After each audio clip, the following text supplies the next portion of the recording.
Hello, everyone. My name is FitzgeraldStephens. Welcome to another edition of Find Ways to Win. Hey, I hope you guys have had a great day. I know many of you are looking forward to your weekend. I know many of you are actually going to be grinding through the weekend. That's cool, and doing what you needed to do to make your dreams come true. Gratitude, respect, and I certainly appreciate that. Once again, want to go out and do a shout out to the new subscribers. I think that I want to make that my mantra. Hey, I'm just grateful, man. I am grateful for people. Definitely talking about this channel. Definitely want to give a shout out to two incredible subscribers. One is Two Visions out of Sierra Leone. I definitely recommend you guys subscribe to her channel. You know, it talks about she talks about a lot of things that was happening with Sierra Leone. Sierra Leone is one of the places that I definitely want to go. And when I first started going to Africa and planning on landing there.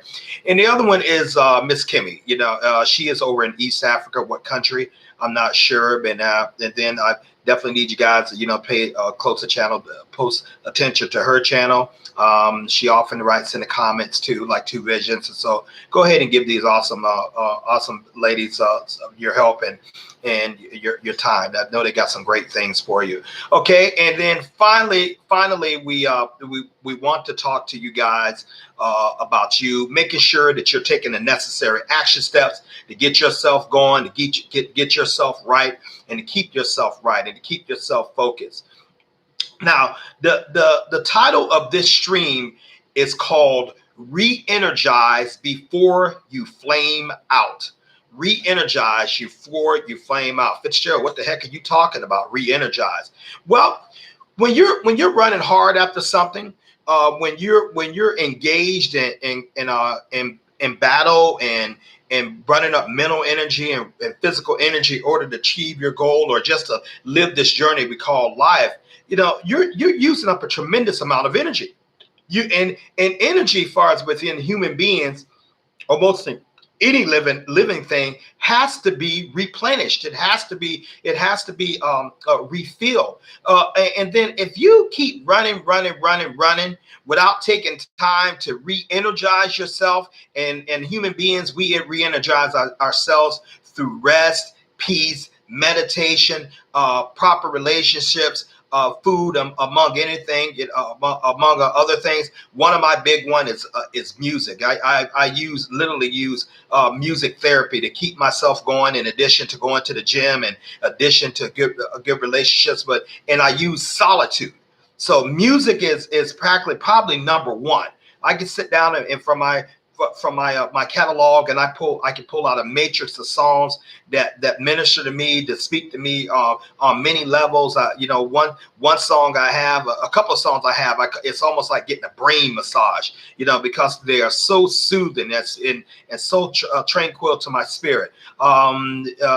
With the gym, you guys hear me talk about that time to time, because it's an incredible way to reinvigorate the body, get the endorphins, get the heart moving, and get the blood circulating. So that's good. And plus, you got to get proper sleep. But you have got to re-energize. You're playing for rest and regeneration, as far as with your life force, is absolutely critical. Ladies and gentlemen, if you keep pushing and going, pretty soon you're just simply going to burn out. You're not made to go long periods without getting rest. You're just not. You have to recharge. Just like you can have a cell phone, and it can be an incredible battery life, and last much longer than the phones before it. But eventually you're going to have to plug it up in the charger. If you keep neglecting it, it will go dead. Now, why do I want you to energize before you flame out? Let's talk about what is a flame out. What do I mean by that? Mental breakdown, physical breakdown. Mental breakdown, physical breakdowns. We hear a lot of talk these days about we have to take care of our mental health. Agreed. We have to take care of our physical health. Agreed. But you don't want to start trying to take care of that when you've been torn down to such a level that now you got to totally come up from the ground floor and build yourself back up. That is going to take a tremendous amount of time and energy just to restart yourself. What you want to do is learn how to take periods of sporadic rest. Learn how to take periods of a sporadic revitalization in your life. It's critical that you understand that you can get in your quiet place, that you can get in your healing place, that you can get around your healing group, your healing activity, that you can have a place of refuge and peace so you can recharge to go back out and pursue your goals, pursue your life, and pursue whatever you're trying to achieve again. And often when you do that, you're going to come back and be stronger than you would have been if you wouldn't have done that. I'd like to give a story. We don't know if it's true, but the point really drives home what I'm talking about right here. There was a lumberjack contest, and there was this elderly lumberjack who was extraordinarily good at his craft. The man could cut down more trees, per day's work than practically anyone before him, and he was able to keep this up consistently. So then one day, this younger lumberjack came along and challenged the old lumberjack and said, "Hey, let's have a race. I believe I can beat you. I know I can outproduce you, and I can outwork you." And so the elderly gentleman, finally agreed to his terms. He spoke in all humility. He said, "Sure, what, if you can, be great, but let's just see what you can do." And so all the other lumberjacks gathered together because there was this up and coming rough start, guy that had a lot of physical strength, a lot of energy, and then he's facing an elder lumberjack, someone who's about at the twilight of his career, had been doing the craft, wasn't as physically strong as he used to be before he started, and so off they go, and so they're both going at a great pace, and the younger lumberjack is tearing it up, man. Pretty soon he pulls away from the older lumberjack, and he's cutting down more trees. And seemingly he's really beating the older lumberjack. Particularly when he sat by and he noticed that the older lumberjack would often take time to rest. And so he's like, "Oh, this is a piece of cake. While this guy's resting, I'm just going to keep working. I'm going to gain ground and everything. And I'm going to be way ahead of him." And so it seemed like that in the beginning. It even sort of went somewhat towards the middle. But finally, they got to the second stage, and this lumberjack started catching him up. But started catching up with him. And when he caught up with him, he would rest again. Okay. And then after his period of rest, maybe take his rest by leaning up against a tree and doing whatever he did, as his routine. And so they go on, and now it's getting crunch time, and now he notices that the older lumberjack is gaining on it, but he starts working harder. He starts swinging harder, and then towards the end, the older lumberjack exceeds him, and then eventually passes him and wins the contact and wins the race by causing more trees to fell than what the younger lumberjack. Okay, and then he said, so the older lumberjack was called to the winner's circles. He got his prize, he got his accolades. People were really congratulating, and he pulls the younger lumberjack pulls the older lumberjack over to the side. He said, "I don't get it. I was working hard. I was putting everything I had in it, and I was getting I was putting down a lot of trees, and I saw you rest.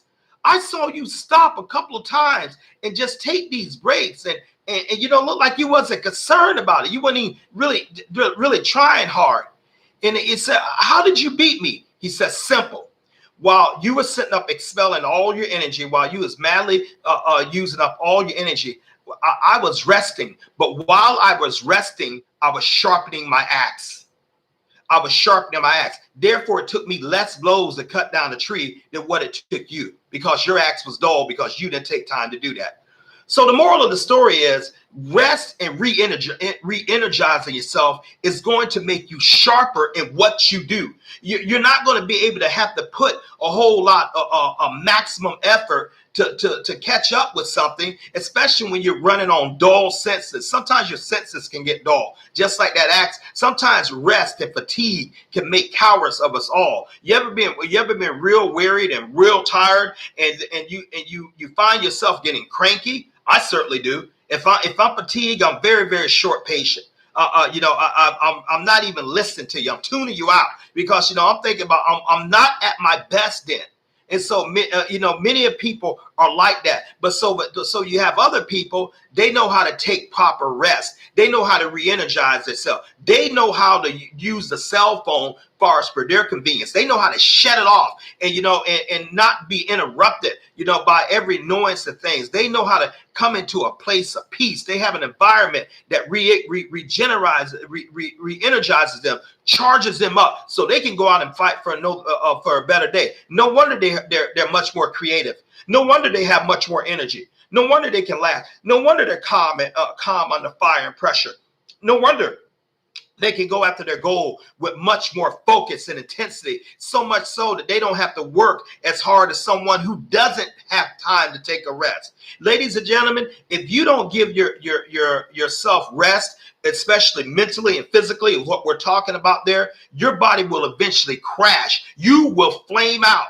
You will flame out. And it doesn't make a difference where you are. Your body and your mental state will just say, hey, we can't take any more. We got to get some rest. If this guy's not giving us some rest, let's go ahead and shut down.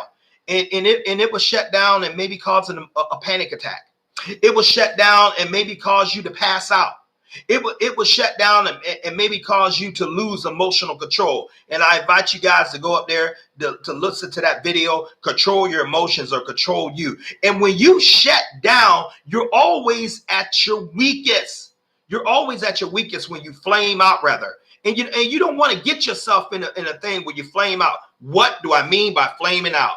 Total mental, physical breakdown. They happen every single day. I remember one time when I was living in Jacksonville, Florida, back in the early 90s, and I was traveling. I was traveling on the expressway, and I got off the exit, and I still see this picture in my mind right today. There was this elderly gentleman, looked like he was an executive, wasn't driving a real flashy car, just trying to work. But I remember he had gray hair, and I remember he was slumped over in the driver's seat on getting off the off ramp. Something happened to that man. He flamed out.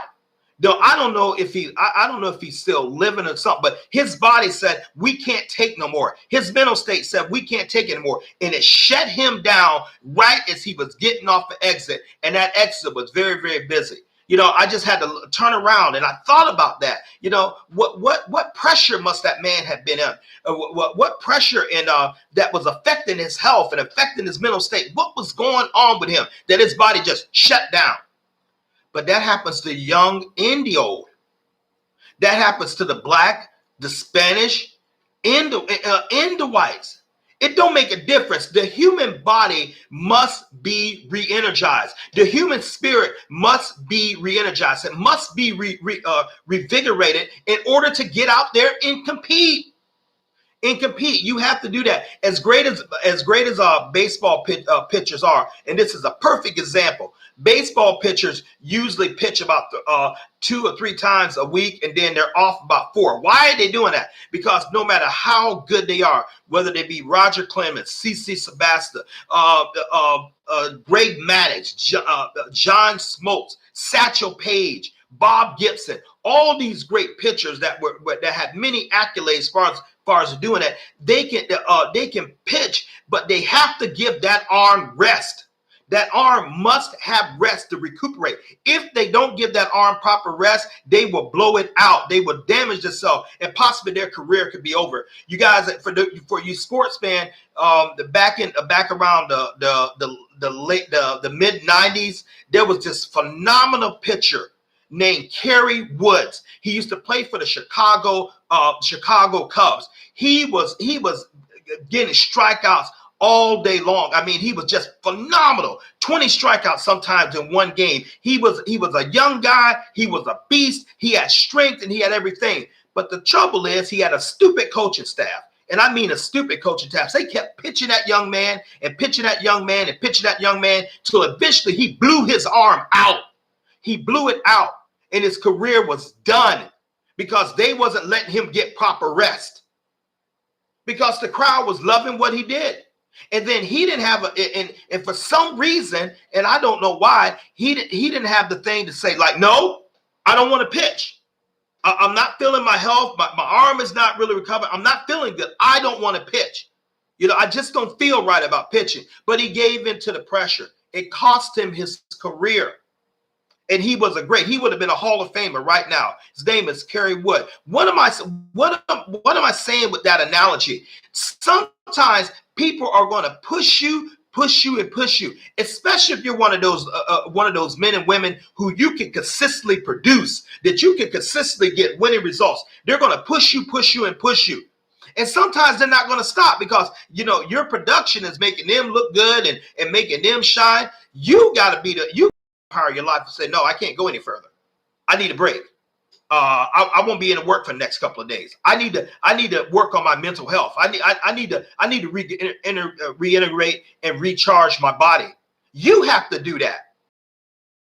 You run the risk of really, really hurting yourself. And what happens when you're hurting yourself? They're just going to get someone else. You're the one who's going to have to deal with those lifelong effects. Just a couple of days ago, for a simple analogy, I was working out at the gym and I was doing some squats, and I had went up in a weight that I haven't been in. I haven't done weight like this probably about close to 20 years. And so I was squatting well over 400 pounds. Now I'm a 57-year-old man doing this. I'm not 20 anymore, but I feel I'm just as strong, as I was back in that day. But I know darn well my body doesn't have the healing factor and recover like it used to. And so I had successfully negotiated this weight about six times twice. And so I was going to grab it a third time. And, and I had someone that was spotting me, that was assisting me. And then all of a sudden I went to take the weight off the rack, and I felt something in my lower back.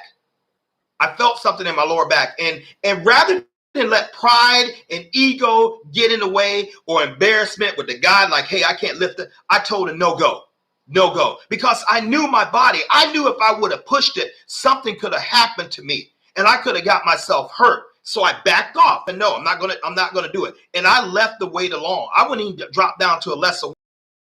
Body told me, okay, that's enough, Fitzgerald. Okay, you need to go on something else. And I listened to that.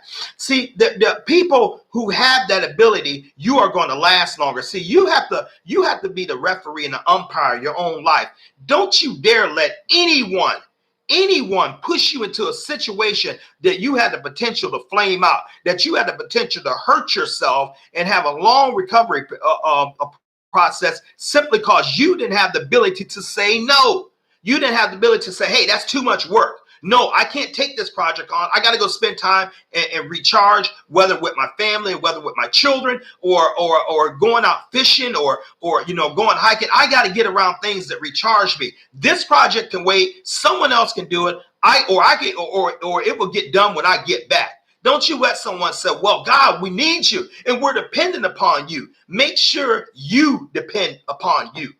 People, as my father has taught me, people will go with you just as far as you let them. You got to say no sometimes. You got to be the one to be the referee and the umpire of your life and say, no, I'm not going any further.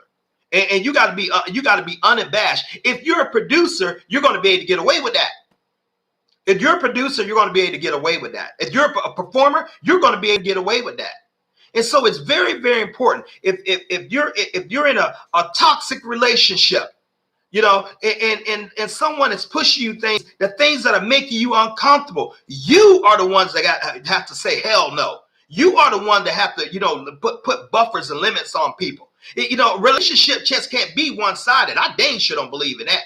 I don't believe in going out and serving a woman and trying to make her happy all the dang time without me getting any reciprocation of equal degree back. I don't believe in always trying to pop someone up and someone always got a problem. Man, you keep that stuff. Oh, the hell, I'll go get somebody else. I'm not interested in those type of relationship anymore. Why? Because they have a tendency to flame me out.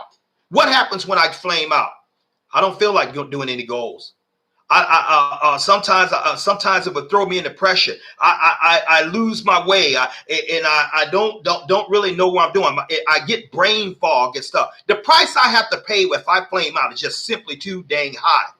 And so in the price you have to pay if you flame out, it's simply too high. You must protect your energy. You have to protect your energy. One of the most powerful words you can learn and have in your vocabulary is called no. No. When you say no, learn to say no without explanation. What do you mean learn to say no without explanation, Fitzgerald? Well, no, because, I got to go feed my dog. No, because I got to go see my parents. No, because I promised my daughter that I was going to take her to the ballerina. No. You get out of this business of explaining yourself every dang time to people. You let your answer be yes or no. Hell, you don't owe nobody no explanation. You're grown.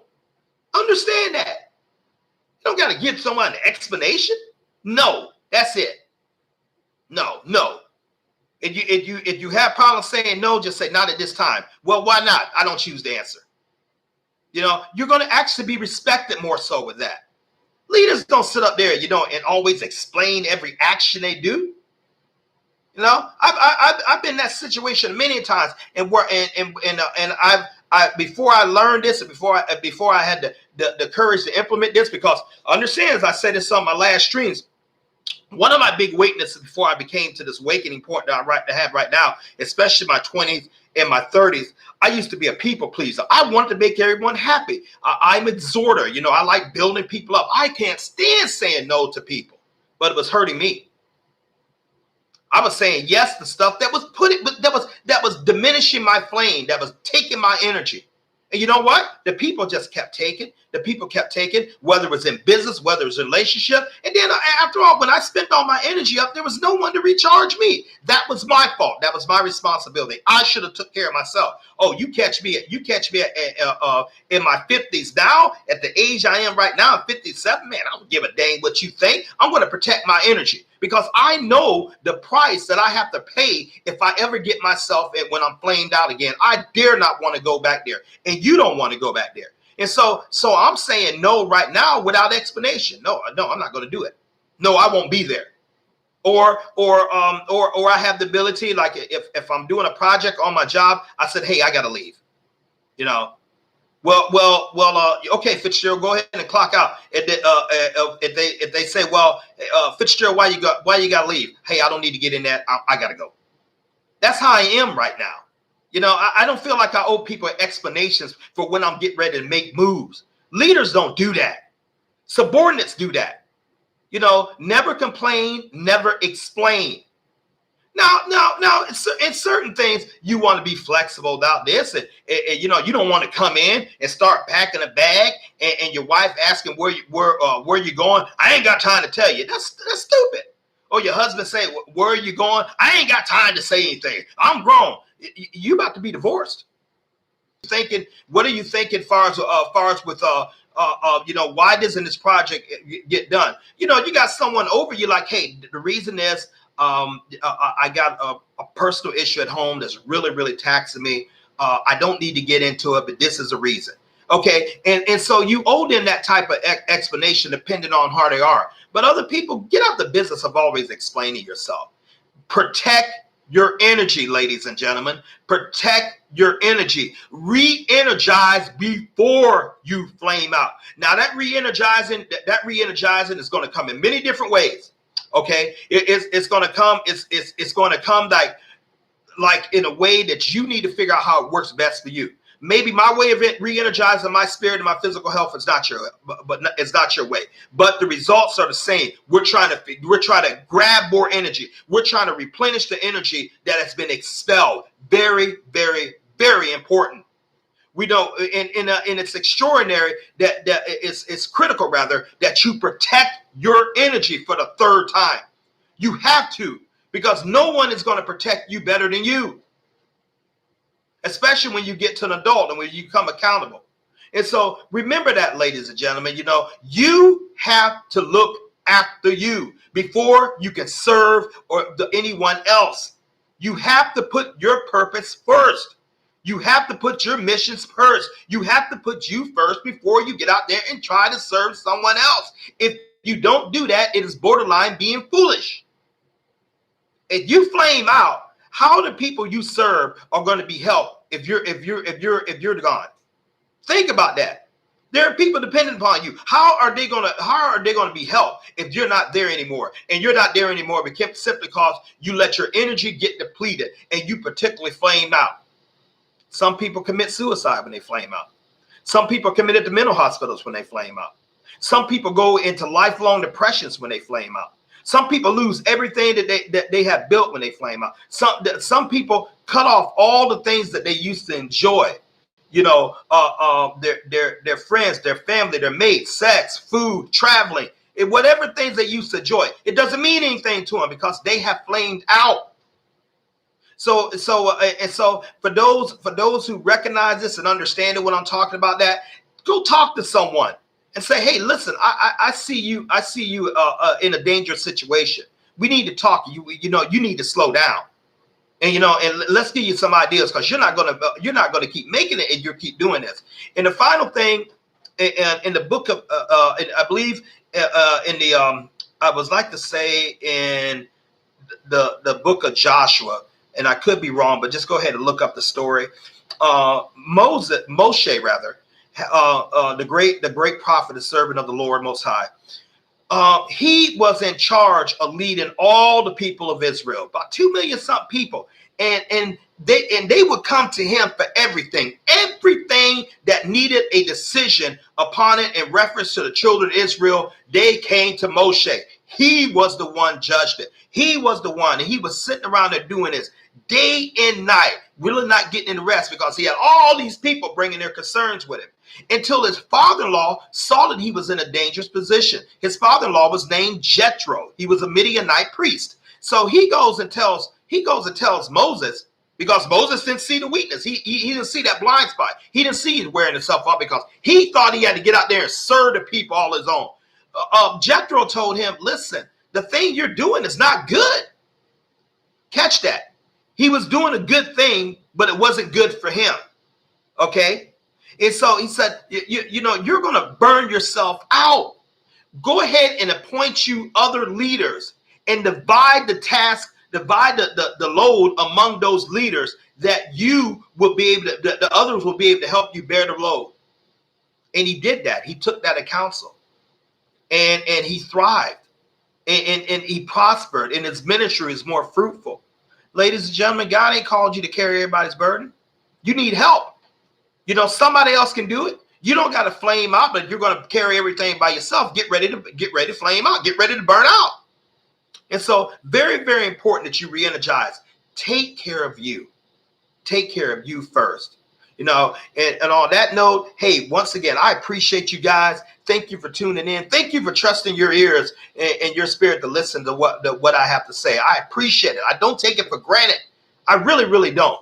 Because, this is going to be part of my legacy long after I'm gone. These videos are going to be up, and hopefully they're going to be ministering and helping people. You guys enjoy your weekend and enjoy your Sabbath for those of us who keep that, and just have an incredible time. Take time to recharge yourself, get around people you love, get around things you love, and just celebrate life and recharge, and then go back at your goals with a renewed fervor and a renewed strength. God bless you all. You guys have an awesome day. Appreciate you tuning in. And once again, thank you for joining me on this another stream of Find Ways to Win.